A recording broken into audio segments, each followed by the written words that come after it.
And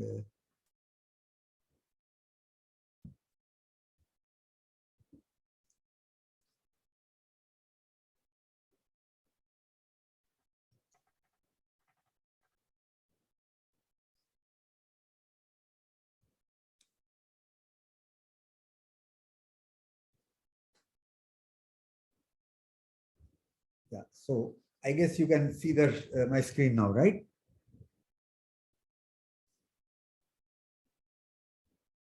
Yes, sir. Yes, sir. Okay. All right. So last week, we had started talking about differentiation and connection with integral, and all that was informal and historical and so on and so forth. And we had ended by seeing that it's not just integration, along with integration and finding areas, but the same notion gets related to various other things. In physics, we have so many examples where the starting with falling of apple, that the this notion of rate of change becomes useful. And now formally, here is the definition. So you have a subset of R, I'm calling it E, okay? And we'll be mostly interested in E to be interval, open, closed, infinite, whatever. But for definition's sake, any set will do. So it's a subset of R, and f is a function from that subset to real numbers.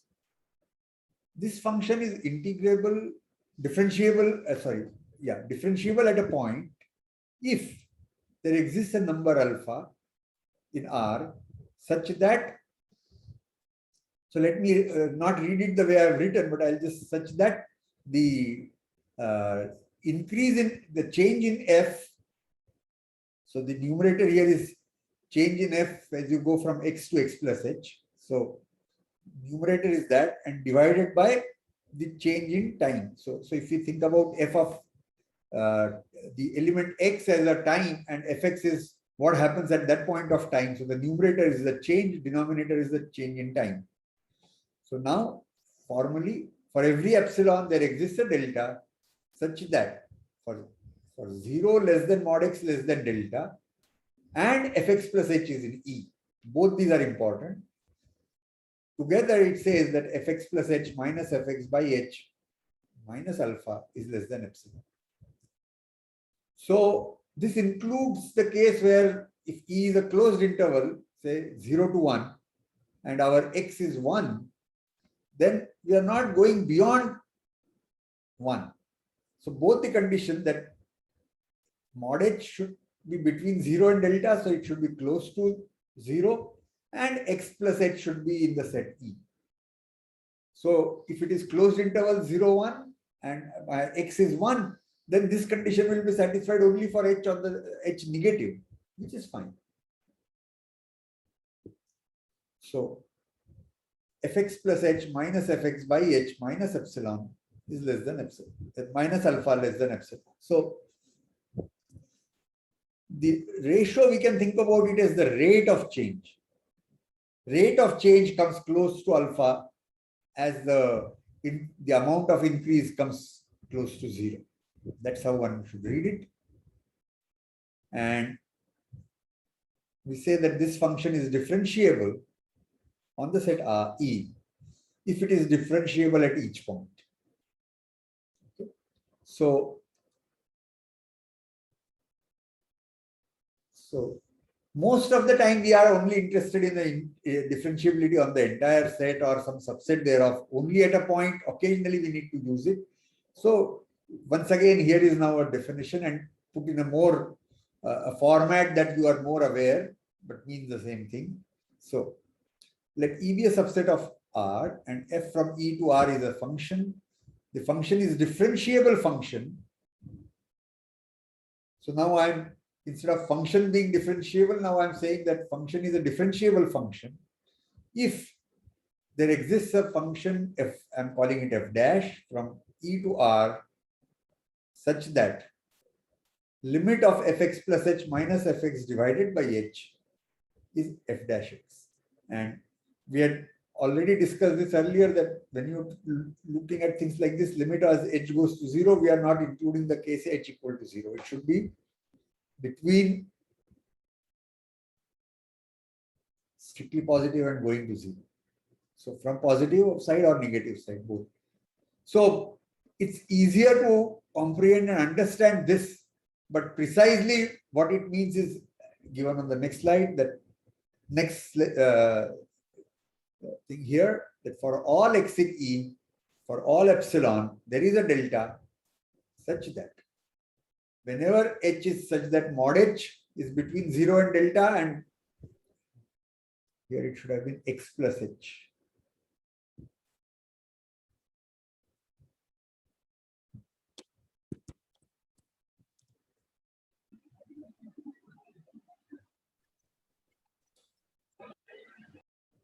So if h is close to 0 such that x plus h is in E also, then fx plus h minus fx by h minus f dash x is less than epsilon. So same as earlier, but two changes. If you see here, the definition itself was for a fixed x, and we call the limiting object as alpha.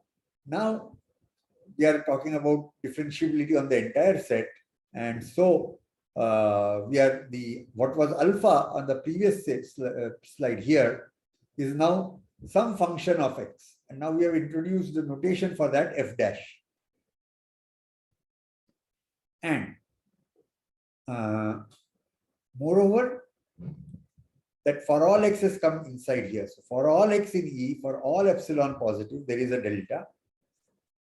And remember our discussion, and we spent time on it when we were talking about continuity, that and the convention in math now, or logic, that when we say for all x, for all epsilon, there exists a delta, this delta is allowed to depend on both the choices made earlier. Okay. If we, for example, wanted delta to depend only on epsilon, but should be the same delta for every x, then this for all x will move down here. But that is not the intention. Okay. So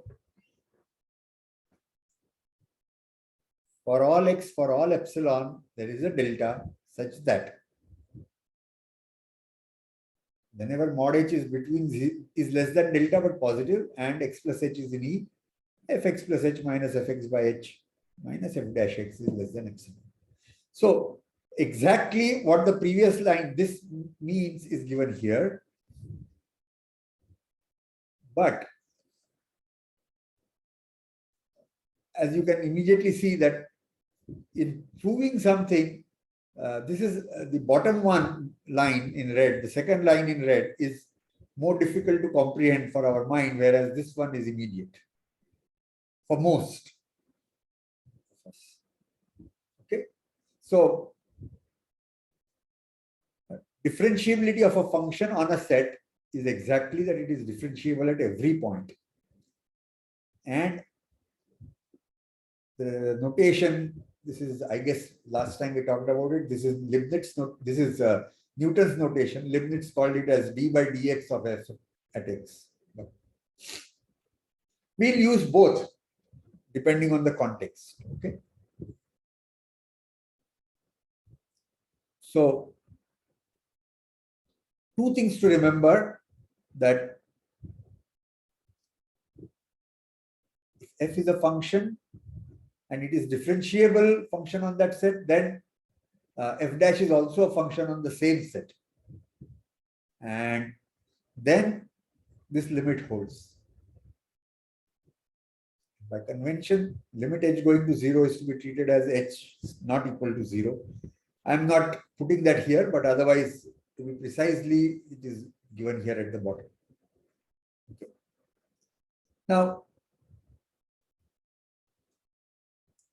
a simplest example that we can think about of a function which is differentiable, identity function. Constant function is easily differentiable, right? The numerator is 0, doesn't matter what is it. So constant function is always differentiable. Next, the identity, the fx equal to x. numerator will be h, denominator will be h, the ratio is 1. So if fx is x, then it is f dash is x is 1. So you can cook up some examples. We'll cook up more, but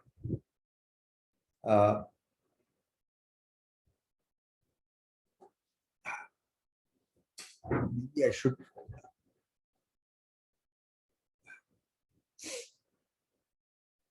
I'll start using the.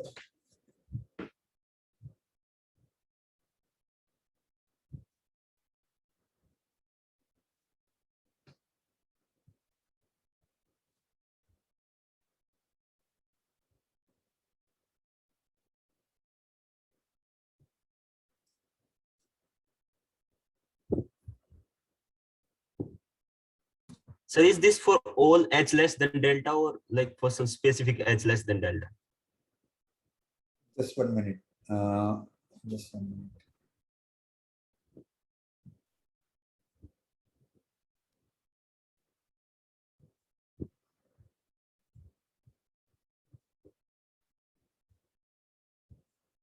Which one? Which question is you asking now? First line, this line, or the second line? This second line, sir. So it is key when you say something implies something else. It is for every x and h, for every x and for every h which satisfies the first condition, the second condition should work. Yeah. Okay, sir.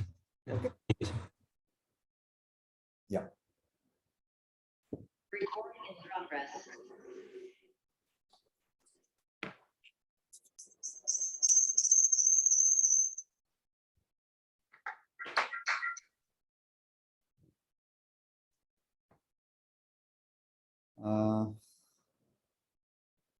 Okay, I'm stopping the share here and I'm going to put it on from.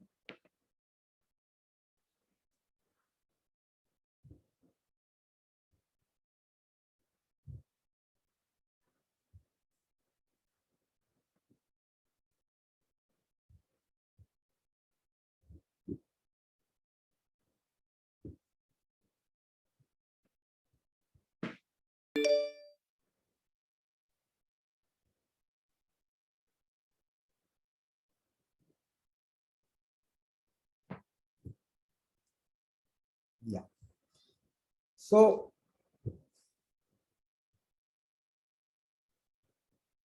we were at this point, and some very interesting properties of continuous functions emerge, and to do that we need to study a little bit more about the connection, continuity, differentiability, etc. So here is the first one. That suppose we have a continuous function on a closed interval, closed bounded interval, then g attains its maximum and minimum on a to b. So that means there exists a u and a v such that gu is less than equal to gx, which is less than equal to gv for all x. And this follows from the observation that the range of g is a closed bounded interval. This is one of either exercises or assignments, I forget. If you have a continuous function on a closed bounded interval, then its range is itself a closed bounded interval. And so you have that since it's a closed bounded interval, the lower bound can be u, is g of u, or upper bound can be h of v. And so every continuous function on a closed bounded interval, the maximum and minimum always exist and are attained. So as you perhaps by now understand that we use the phrase maximum, minimum and supremum, infimum. Supremum, infimum if you are not sure in a given scenario whether the supremum is attained. And when supremum is attained, then we call it maximum. And see, the terminology and phrases which are used, the sooner you get used to it and remember them is better, because I can tell you, I mean, right now we are doing BSc and it will be some time before, but let's say this has happened in several interviews. So let's say somebody applies for a job let's say at IIT, in maths department. They have a PhD in maths and they've now applied for a job. And every IIT, the committee always has the institute director as a member. Now, being a member, the director feels he or she is obliged that they have to start something. They'll start the discussion. They say, we'll ask one or two simple questions and then we'll move on to more technical questions. So, now the directors, in fact, at this moment, no director is a mathematician of any IIT. And very rarely has a mathematician being a director of IIT. So the directors ask some simple questions. And more than once, the director has asked, "Arey, I have heard you people use maximum and supremum. Can you explain me what is the difference? Or are they both the same?" And if the candidate who has a PhD in maths cannot answer this satisfactorily, they start defining something. They say, no, don't define. Tell me in words. Or give me an example where one happens but the other one doesn't happen. And if the candidate fails to do that, the director after that closes the mind and decides that, doesn't matter how good the mathematicians say, this person is not going to be hired. So you should remember this, that simple things which can be thought of, who apart from the definition and apart from the technical explanation, you should try to see if you can explain it. Some things are impossible to explain, okay, but there are many simple like supremum and maximum. What is the difference? So you can say you take the function fx equal to x on the open interval 0, 1. Supremum of course exists, but maximum doesn't exist because the point 1 is not in your domain. So things like that. If you can think of a real life example, great, but at least a mathematical example and to illustrate, there may not be any maximum, but supremum is there. Anyway, apart from the digression, coming back. So, on a closed bounded interval, maximum and minimum always will be defined because the range itself is a closed bounded interval. Okay, so in you have a continuous function on a closed bounded interval, maximum, minimum are assigned.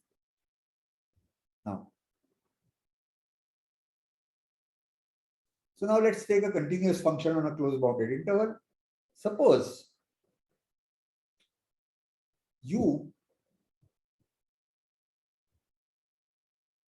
is such that at u the g is minimum. So gu is less than or equal to gx for every x in a to b. Then if the function g is also differentiable at u, at the point at which the minimum is attained, and that point is inside the open interval a to b. I'll explain in a minute an example why all these are necessary. Then g dash u is 0. The derivative is 0 at the minimum. At the point at which minimum is attained, if the minimum is attained at an interior point of the interval. And the reason is very simple. You see, what is g dash u? It is ratio of fu plus h minus gu divided by h. So,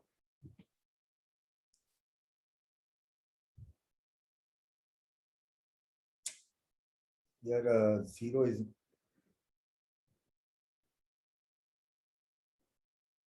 typo. This is less than or equal to 0 for h positive and this is greater than or equal to 0 for h negative. And why? Because look at this, gu plus h minus gu, u is, I think I have made lots, I'll correct this before I send you, but u is the minimum. So yeah, this is correct. U is the minimum.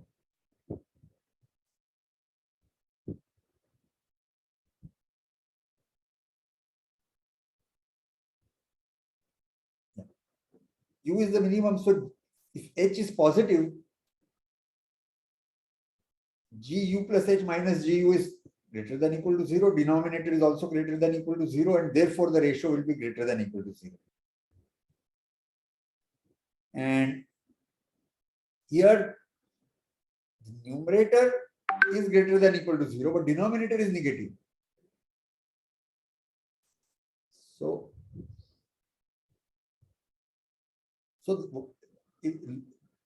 orally what we can say is that as h approaches 0 from the right, from above, then the ratio is going to some non-negative quantity, whereas if h approaches from below, it goes to some non-positive quantity, less than or equal to 0. But both of them are equal. That can only happen when it is 0. The limit of both of them is 0. So this happens for every h. So the limit as h goes to 0 from positive side is non-negative. Limit as h goes to 0 from negative side is non-positive. Both these are equal. Therefore, the limit must be 0. Sir, I didn't understand the question. I mean, in the question, what is the relation between u and x? I mean, is there an inequality, u less than x or something? No. That red line, I mean, U is the point at which minimum is attained. I'm sorry, I missed that. Okay, it's okay. So, see, the previous slide, we had that minimum and maximum both are attained. Now we are trying to look at what happens at the point which is at which the minimum is attained. Okay. We will see what happens at the point where maximum is attained. So, if u is the point at which maximum is attained, minimum is attained, then if at that point g is differentiable and that point is interior, then the derivative is 0.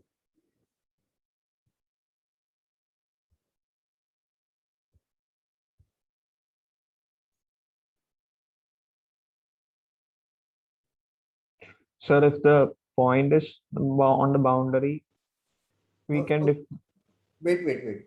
At the moment, I have talked only about u in A to B. If the point is at the boundary, we cannot say anything for the derivative. So, in case of the boundary, u plus h will not be, I mean, one u of plus the, h. if it is lower bound or upper bound, okay, only one of the two inequalities will be valid. Both will not be valid. If u is the lower bound, then the first one, u plus h minus gu by h, okay, this one will be true. But there is no point h which is negative and u plus h is also in E. So, Okay, sir. Okay. I got it.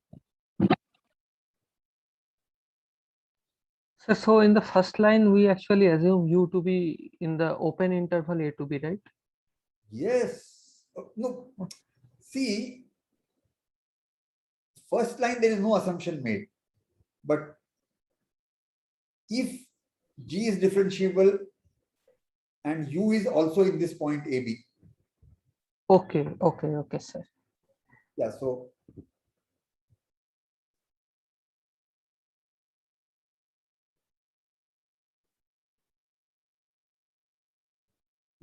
okay. Maybe I might as well put here. Okay. Yeah. So the point was that if my function is something like this, this is A, this is B. The minimum is here, maximum is here. The right derivative at A exists, left derivative at B exists, but both are not 0. Right? Yes, sir. So the derivative equal to 0, we can conclude only if the thing happens in the interior. Okay. So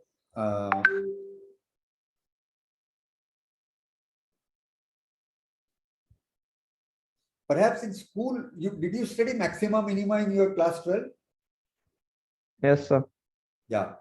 So what happens is that at that time, definitions and so on, you kind of bypass and you are quickly wanting to solve problems, right? I mean, that is I'm not saying it is bad, but that's how it is now. If after coming to BSc or MSc and these formal definitions, if you don't update what you thought earlier, okay, the kind of problems which occur again, I'll again give to interviews is, let's say we ask, have you studied maximum minimum? Yes, sir.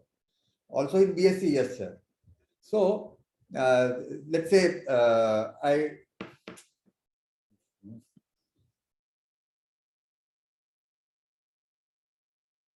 instead of a constant thing, I give an example like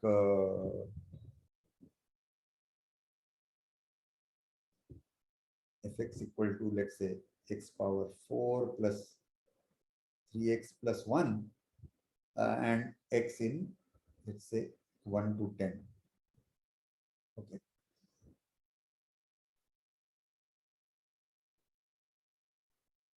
Yeah. And ask some question, what is the maximum or what is the minimum? I can tell you several times the candidates just compute f dash equal to 0 and just find the solution for that, and it will not know your solution for f dash equal to 0 will be between 1 and 10. Then they'll say that there is no maxima or minima or no supremum infimum, because they're fixed in their mind that if f dash is 0, then you look at f double dash. If it is positive minima, if it is negative maximum, they compute that those points are not in 1, 2. There are people who will tell me they'll solve this and they'll say, sir, maximum happens at -3 or something like that. Say the function is not even defined at -3. -3 is not the example for which this one will work, but something like that. So first and foremost, when you define a function, when a function is defined, not only the formula, but the domain plays a very important role. Any answer you give must relate to the domain for which the function is defined. Okay.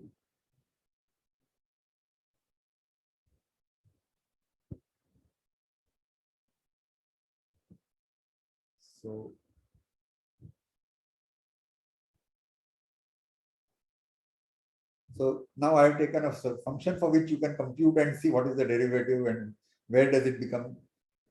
This is x plus 1 whole square. So the derivative equal to 0 happens only at x equal to -1. So there are people who have given -1 as the answer.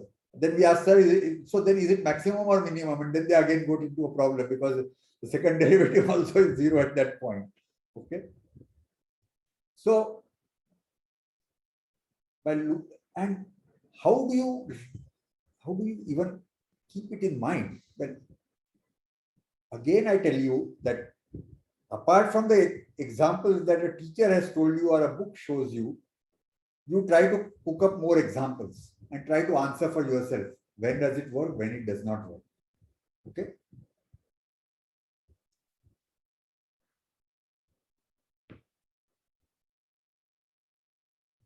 Because if you think about it, if somebody is applying for a faculty position, we really don't want to test how much is in that person's memory. But has that person given thought to such things which are common errors? Okay. All right. So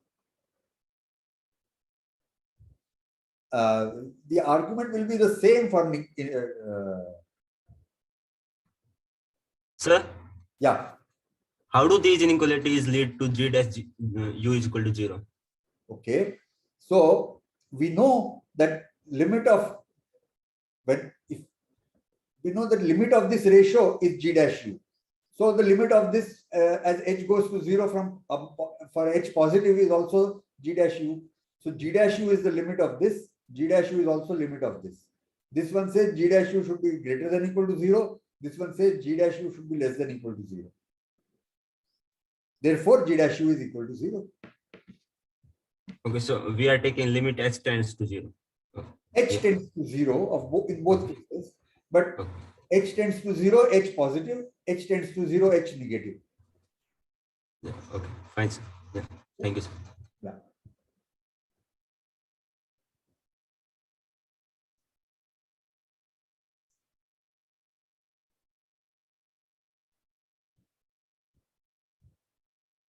So, so same error is getting confused. When if V is the point at which maximum is attained, now our inequalities get reversed, but the conclusion is the same. So V is the maximum. So V plus H minus GV will be negative. You divide by positive quantity, ratio will be less than equal to 0. And this is negative, but you are dividing also by negative quantity, so the ratio will be greater than equal to 0. And therefore, G dash U will be positive, equal to 0.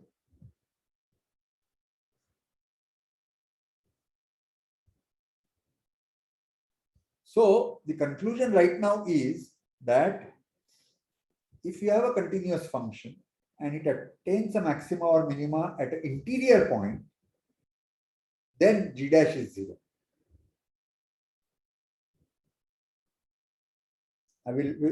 Maxima minima we are going to do later again. Okay, right now we are just going it one way. The other way is not true. But if G dash is 0, you can't jump to the conclusion that it must be either maximum or minimum. So one thing we pointed out was that this fails at the endpoints. It works only with the interior points of the domain. The next thing right now I am saying is that it's only a one-way implication. Firstly, we see that for both maxima and minima, G dash is 0. Next question is, if G dash is 0, can we claim it is maxima or minima? And answer again is no. And we will try to get to that later when we do maxima minima. Let us not spend time on that today. So today just remembering is that minima or maxima, internal point, interior point, then G dash is 0. Okay.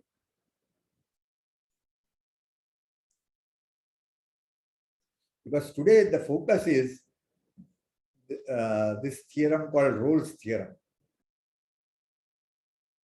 And what is the theorem?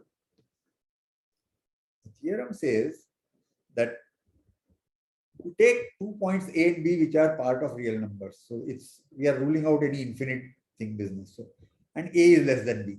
So you have still the close bounded interval A to B, but you are taking away the case where you are looking at a single point. 1 to 1 we are not taking.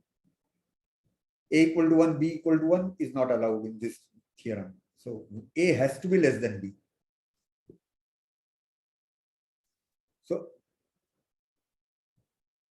So f is a continuous function on the closed interval A to B such that fa is equal to fb.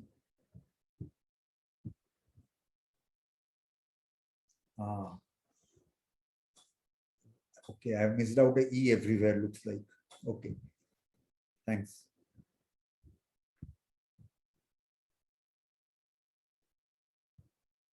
Somewhere I was making an error and I did a global search and replace, but उसमें गड़बड़ हो गई. Okay. So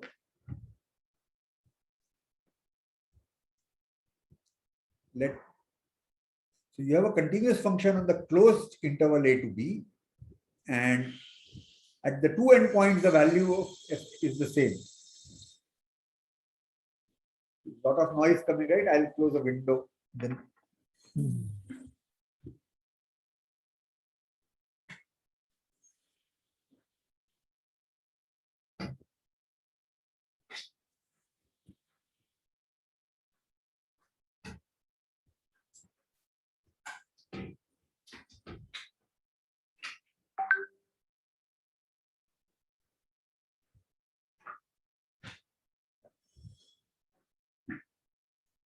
Today again I have come to CMI and there's some work going on in one office room, so not mine, but anyway. So the Rolle's theorem is talking about a continuous function which is fa is equal to fb. So at the two endpoints it has the same value, and f is differentiable on the open interval A to B.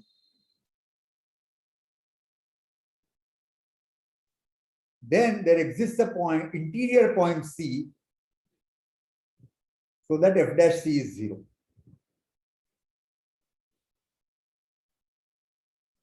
So intuitively, it's a kind of obvious thing, but let me write, let us go over the proof and then we can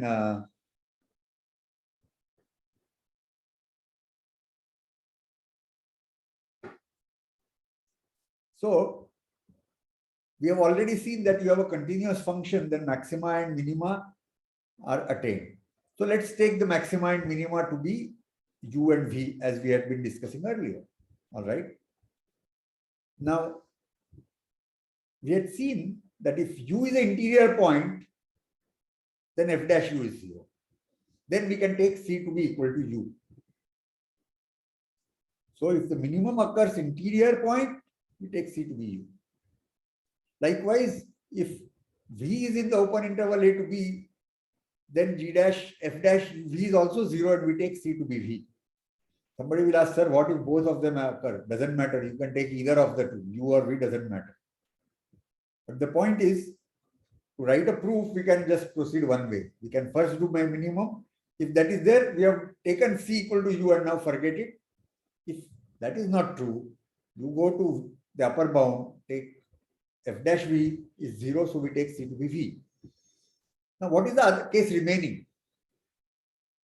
The remaining case is that both u and v are maxima, minima, both occur at the endpoints.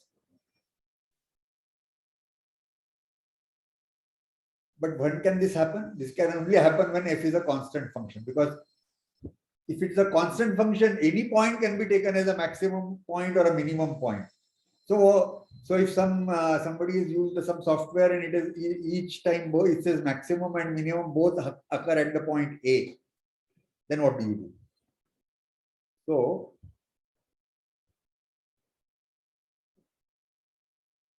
you can just take not u but C to be half f plus v.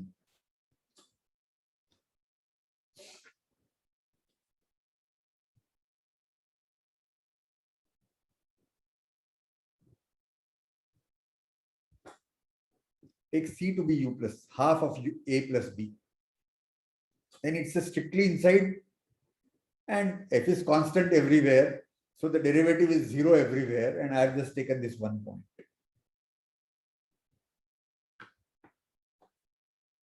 And once again, this proof, this is such an elementary result that it's liable to be asked in an interview. But IIT director who is not a mathematician may not ask, but a mathematician may ask. Just to start, whether how much do you understand what you are talking about? Okay. So the argument is very simple. You have a function which is differentiable on the open interval, and fa is same as fb. So you have two cases. If f is a constant function, you just take the midpoint, because then derivative is 0 everywhere. You take the midpoint. If f is not the constant function, but at the endpoints it is equal, so there will be some point where it is the equality is whole. So there is some point where f at one of the points is not equal to fa fb. It is some other point. Now you focus, is it above or below? Then focus on, based on that, you pick up a maxima or a minima and go ahead with this. Okay. So there can be different ways of writing this argument, because you have three cases. It can be constant. It can be a function which is some value is negative side, some value is positive side. So both maxima and minima exist, and then you can have where only maxima exists, but minima doesn't exist, only minima in interior points. So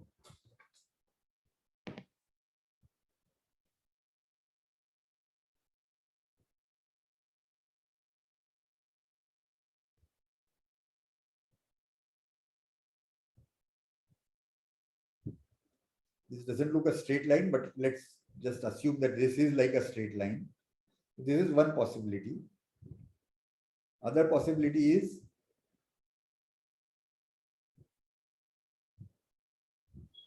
there are Sir, both. could you once again say that if it is a constant function, why can't we take the endpoints? Why can't I take the endpoints? Because look at the theorem. Theorem says there is an interior point such that f dash c is 0. Okay, okay, sir. I got it. Yes. So the point is that the theorem is true whether it is constant or not constant. Okay. Yes, sir. Yes. And important thing is that it's a continuous function on the closed interval, but differentiability is required only on the open interval. Okay. Okay. If f is a constant function, then how do we say that the maxima and minima are at the endpoints? No, wait. What are you saying? So you said that if the maxima and minima are at the endpoints, then it's a constant function. Right, but No. I didn't say that then it is a constant function. Here we are first of all talking of the special case where fa is equal to fb. Okay. We are talking only about a function where fa is fb. And our first condition is that if infimum is interior point, you take the constants, that the number c that we want to be the minimum point interior. If not, and v is in a to b, then you take f dash v to be the is 0, and therefore you take c to be v. Now, otherwise means if both of this is not true, that u and v both are not interior points. That means what? That u and v are at the endpoints. Could be at either endpoint.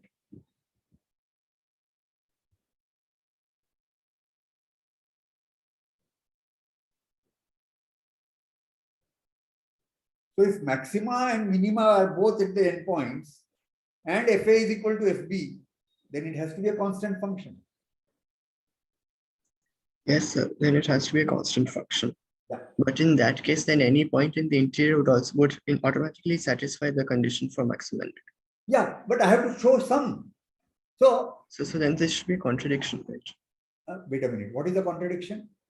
I mean, we're saying that any point in the interior can't be maxima or minima. I mean, that is the third assumption. No. See, first of all, I mean, either the maxima is in the interior. what is the meaning of maxima or minima? So G attains maximum and minimum on the interval a to b. So if there are more than one point at which it occurs, what do you do?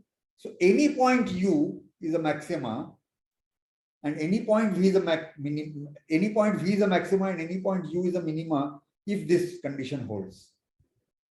So for a constant function, u and v can be anything, right? There exists a uv. We are not asserting that there is a unique a, u or unique v.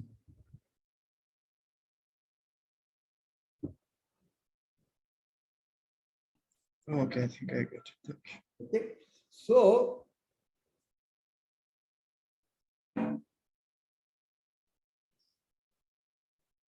coming back to the current discussion, see, I've very carefully written here, let uv be such that fu is less than equal to fx less than equal to fv. Now, because uniqueness is not there, we can't say what is there and what is not there. Okay. So we have picked out one point u and one point v. It may happen that both of them you have picked as the point A. Then what happens? Okay. So see, I have tried to be very precise, I mean, as much as possible, write just in few lines, but you can go stages by stages. You can say that, oh, if it's a constant function, do this. Fine. If it is not a constant function, there is at least one point where it is below or one point where it is above, then argue. So the same argument can be written in different ways. Here is one way of writing it very short. Okay. But what is important is that this interior point is there at, because if it is not an interior point, it is not even differentiable at n point. So what can we say then? How can we say f dash c is 0? Right? So the c being an interior point is a very required.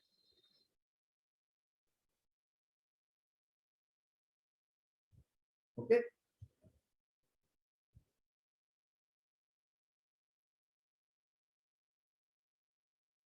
So I was coming to this example here, or this case, that it can be a constant. We have, in which case I have taken C to be midpoint. You know, you can take three times the lower end point plus 5 times the upper end point divided by 8. Doesn't matter. You don't have to have a half, but any choice will do, as long as you can show that it is in the interior, because our function is anyway a constant. All right. Now, the second one that I have drawn, okay, U is here, the mini infimum. This is the infimum, this is a supremum, and at both the points the derivative is 0. But our theorem just asserted there exists one. We are not saying that that is the only one, right? So depending on the way you have written out a proof, you may pick the first one, you may pick the second one. Or if you are working on software and if there is no uniqueness, then it just depends on what is processed first and what is processed second. So two different people can come up with different answers. Nothing wrong with that, because we have anyway not said there is a unique one. So here f of A is not equal to f of B in the graph. So this is a problem. Okay, good.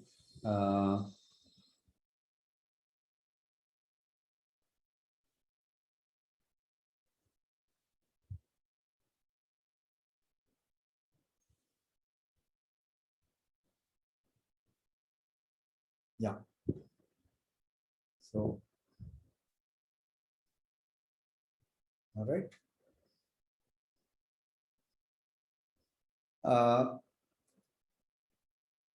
You can also have a case where it just goes down and comes back there. It never goes above. And you can have a case where it only goes up and comes down back, but never goes below the line. So A equal to. So since we want to assert something for all functions, okay, without knowing what this function is, all we have is A is less than B. So the interval is A to B, and F is continuous and F is differentiable inside. And the two endpoints, it is equal. That's all we have. Then we have asserted that there is a point at which the derivative is 0.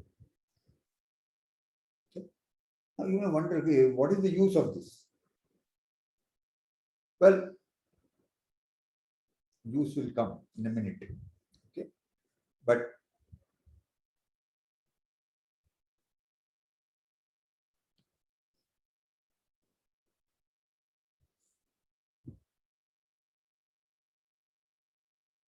so in words, you can start by saying that if it's a constant function, you take the midpoint. If it is not a constant function, there is either a point above or a point below. If the first one is the case, focus on maximum. If that doesn't work, if there is only below, then you focus on infimum. That's also possible. So, now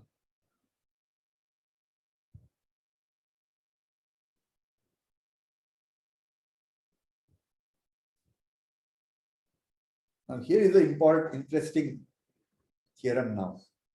You will start seeing that use of Rolle's theorem, because the proof will be based on Rolle's theorem. So you have to, once again, A less than B an interval. G is a continuous function and it is differentiable. Unfortunately, in the display here, that is coming off flawed. So there exists a Sir, point. Huh? Sir, in the Rolle's theorem, what if the function is not continuous on the closed interval, like g of a is equal to g of b, but not continuous at the endpoints? Then still it's valid. No, it's the result is may not be valid.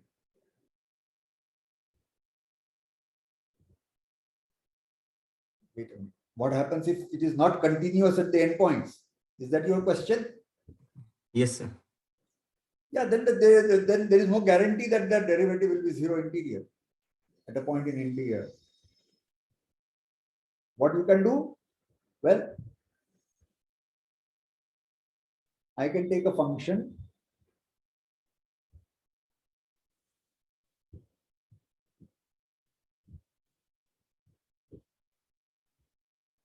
I modify my earlier example,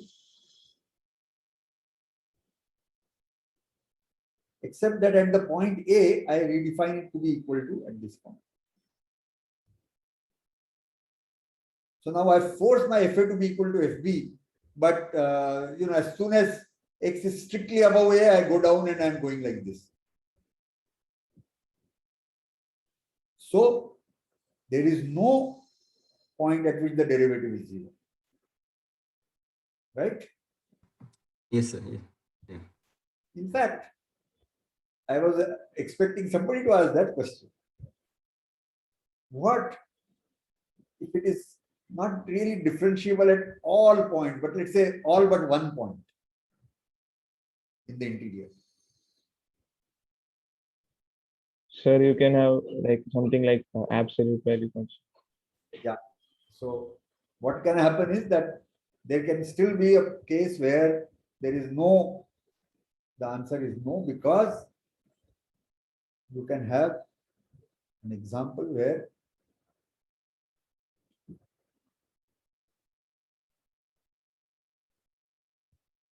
something like this. You start and ending is the same thing. You keep going up, at some point you start coming down. At that point, this derivative does not exist because the left derivative and right derivatives are not agreeing. So it is not differentiable there. And there is no point at which the derivative, when it exists, is either this slope or that slope. So this is showing to you that how each and every part in the definition or in the statement of Rolle's theorem is important. It should be a closed interval. So, and a function is equal at the two endpoints, and it is differentiable in the interior. Okay.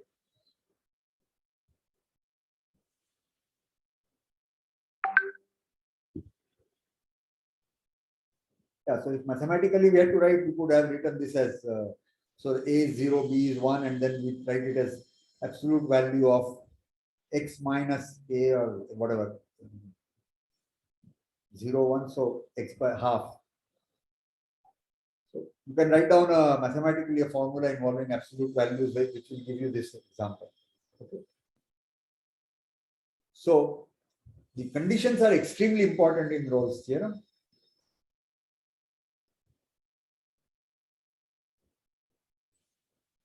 So mean value theorem is saying now, so you have a closed bounded interval, you have a continuous function, and it is differentiable in the interior. Then the left hand side of this is the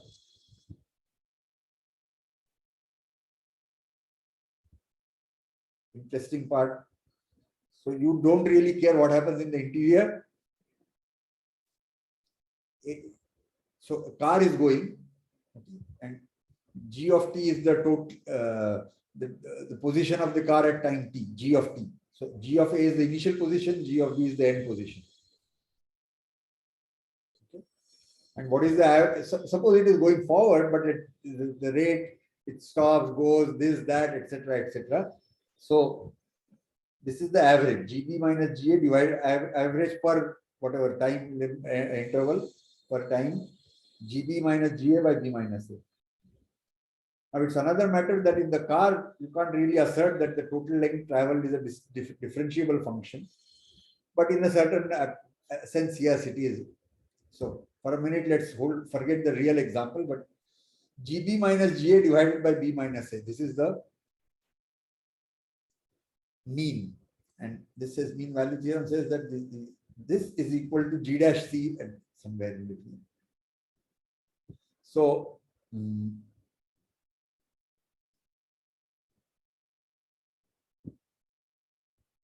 I will come to a proof, but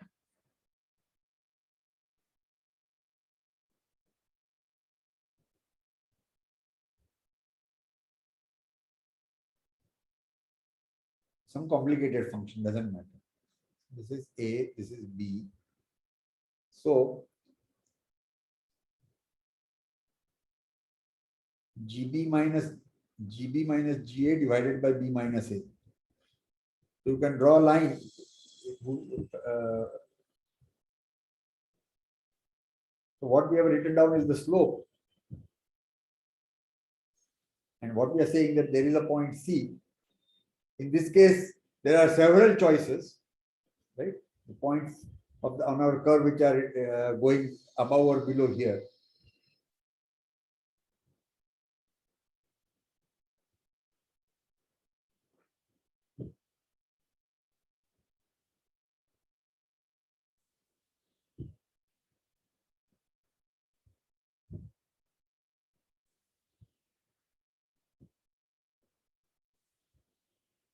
It's interesting how some theorems get known by a name of a person who supposedly did that, and some theorems get named just a generic name without a person's name.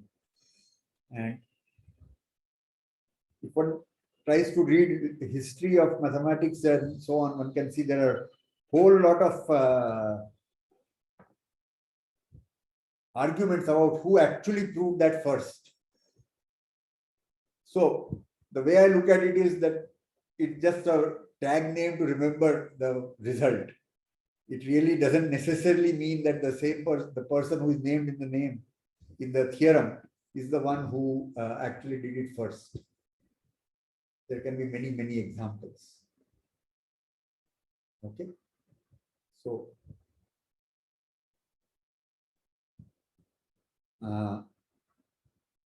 okay. So now I am come to the proof. And we are going to apply Rawls' theorem. Everywhere the E is been missing. So there is a search and replace error. But I'll correct that before I upload it on the shared place. But unfortunately, in the MP4 file, there will be all these errors will be there. Doesn't matter. So what we are going to do is, so here is a function G. I'm going to concoct a new function F. So my new function F is this. Hopefully my calculation is correct. If there is an error we discovered just now, I will correct it before I send it. But, so define Fx equal to Gx minus, I've just chosen this a constant times, what is the constant will complete in a minute, and multiplied by x minus a. So now let's look at what happens at x equal to a. What is the value of Fa? At x equal to a, the multiplier here gets multiplied by 0. So it is just Fa is G of a.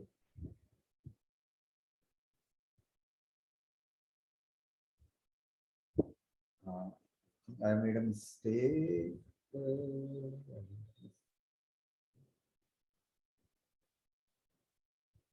No. So what is f of b? F of b is G of b minus this quantity multiplied by b minus a. So b minus a get knocked out. So we'll get GB minus in bracket GB minus GA.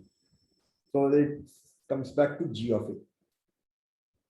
So both f of a and f of b are equal to G of a. So, okay, that condition is satisfied. It's a continuous function trivially because it's sum of two continuous functions. This is a constant times x minus a. So both this is continuous. this is continuous, so the sum is continuous, etc. So f is a continuous function. F A is equal to FB, differentiability. So G is differentiable in the A to B.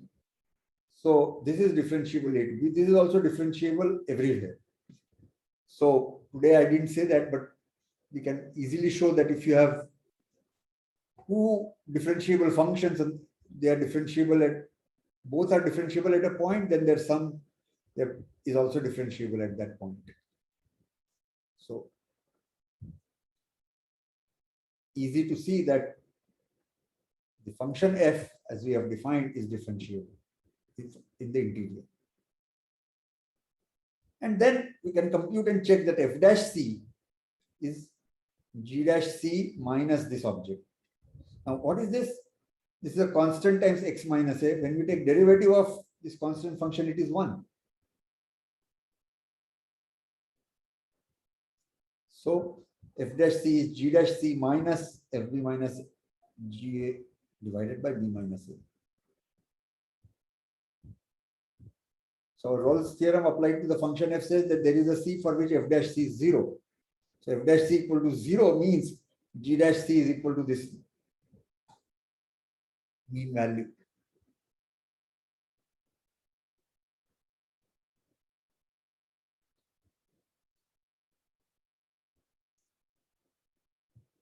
So you see that this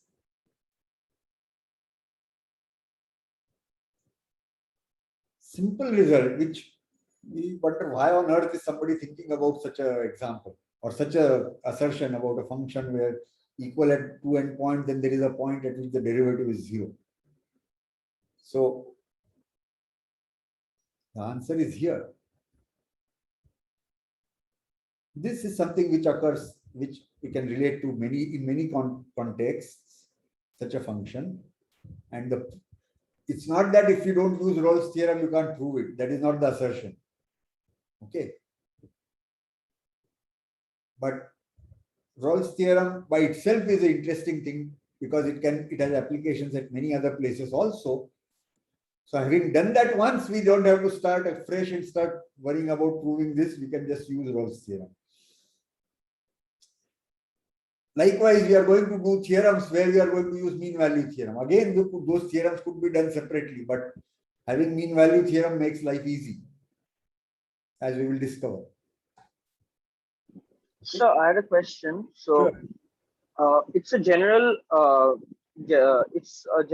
concept that we think that LMVT is a more general version of Rolle's, because we first of all don't have that f is equal to fb equal to 0 condition, and we can just go to mean value theorem to Rolle's in one line. So we feel that MVT is a more general theorem, but here we see that MVT is in fact a special case of Rolle's because we used a special function and applied Rolle's on it. So this makes Rolle's more general. So which one is actually more generalized? Now this statement itself is not a very precise formulation, which is more general. Okay. So therefore difficult to answer. Sir, we can say that they're both equivalent, right? In some sense, rather than one being more general than the other. Like they both imply each other. It's sort of implies the other, yeah. Yes. I thought so, but normally we feel mean value is more general. Sir, so can we prove mean value theorem without Rolle's theorem, sir? I'm sure you can. I don't have an offhand proof right now. Okay. Okay, sir. Okay. And the thing is the following, that even if you had not proven Rolle's theorem, all the statements which went in the proof of Rolle's theorem can be done here. Right? So, therefore, question of this kind, that can we prove this theorem without that theorem? I mean, that theorem is part of the broad mathematical spectrum, and whatever you use to prove that theorem, you can always use it here. Okay, sir. Okay. So lots of assertions are made that, I'm going to prove this result without invoking that. And I always argue with people that, unless you can pull out a separate framework you are not assuming some condition used in that theorem, then maybe there is something. But if your the condition is already there, then essentially saying Same this thing. without that, to me it doesn't. But it is used a lot in discussions, by the way. Not about Rolle's theorem and mean value theorem, but more complicated things that Okay, sir. Thank you. Yeah, but I have always argued, and sometimes the person claiming it could be a very senior mathematician. Okay, or in the example context I have in mind, I am a young faculty member, and the person with whom I am arguing is a way senior and head of the department and whatnot, and all kinds of awards. But he made such a statement, and I question that no, this statement that I am proving this theorem without invoking that theorem doesn't make any head tail for me. Understanding, yes, that I am using a proof which is slightly different than a generically just invoking that theorem. Yes. But anyway. So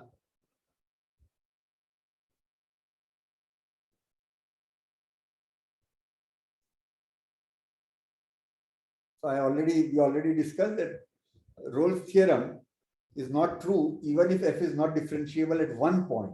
Okay, so that assertion is required. And now, even if you have an interior point and f dash is 0 at that point, doesn't say that it is either minima or maximum. Okay. And here is one example. And based on taking cue from suggestions sent by some of you, instead of giving a mathematical example, I'll draw here. So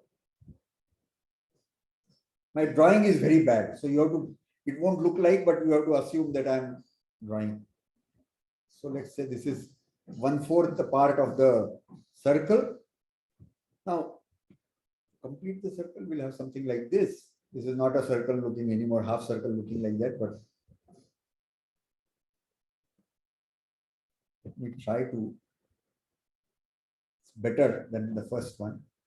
Though the points are, this is not the highest point anyway.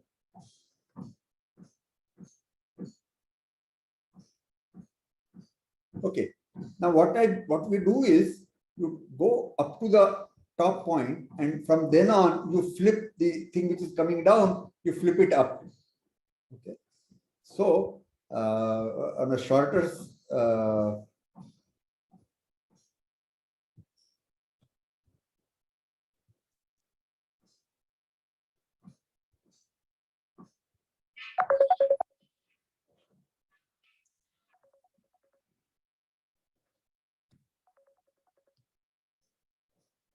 I will call in 5 minutes.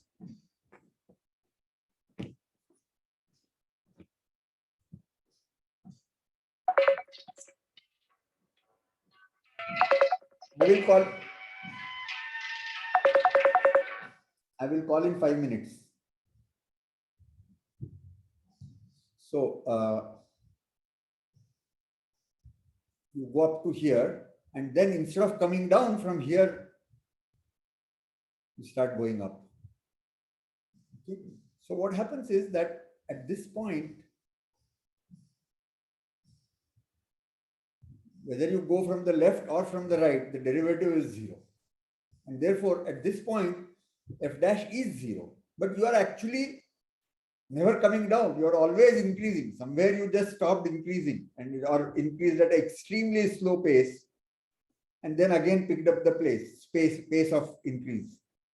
Okay. So this is an example which shows that f dash equal to 0 does not necessarily mean that it is maxima or minima. And we will, so if f dash is 0, then you have to look at second derivative. If it is positive or negative, it resolves. If that is also 0, then you have to go to the third derivative, and so on and so forth. So if first two derivatives are 0, but here the third will not be 0, And that's it's sometimes called point of inflection, and all kinds of names are there. Okay.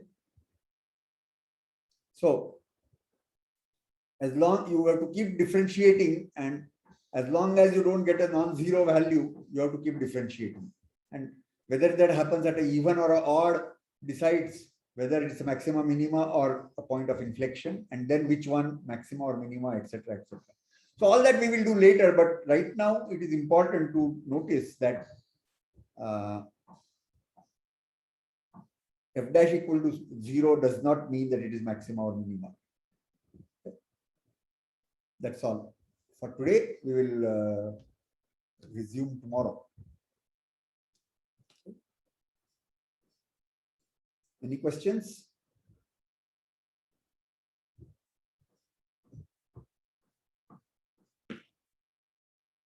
Chat window, is it a question or is it something else?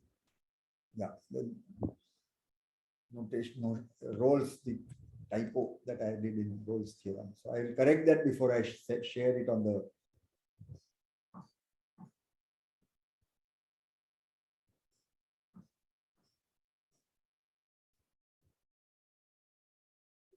Sir, can we leave? Yeah, you can leave. Thank you, sir. Thank you, sir. Thank you, sir. Thank you, sir. Thank you, sir. Thank you, sir. Thank you, sir. Thank you, sir.